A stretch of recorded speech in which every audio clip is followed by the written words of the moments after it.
if you're starting out, maybe you don't have hundreds, maybe you have 3 people on your email list. But I think it's important, and this sort of loops back to what we were saying before about the professionalism of it, that don't write as if you're writing to the 3 people that you know to be on your list. Write as if you're writing to an audience of your thousands of future fans, because I think you set a tone for how you go about it. Don't just slap it together because your mom, your spouse, and your kid are the only people who are going to get it. Act like you're going to be sending it to lots of people, because that sets the tone, it sets the expectation, it sets the approach you use subsequently. And so you won't get to some point where suddenly you notice that you have 100 followers and you're like, oh, I wish I hadn't sent out those sort of junky ones, because now I have people I don't even know. The first time you get someone you don't even know on your email list, you should be prepared for that by having written with that expectation all along.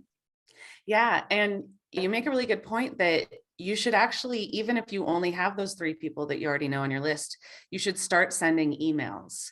And one thing that you can use AWeber to do, and I think a lot of other ESPs have this option as well, is we have something called the newsletter hub, and it's an archive of the emails that you've already sent. You can opt them in and out. So if you don't want to add your sales emails to it, you don't have to.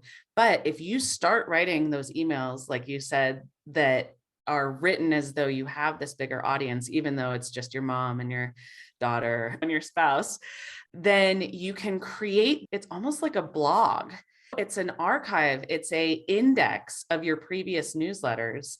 And when you're trying to sign up new people, if you say, hey, I have cool stories, sign up for my newsletter, they just have to take your word for it.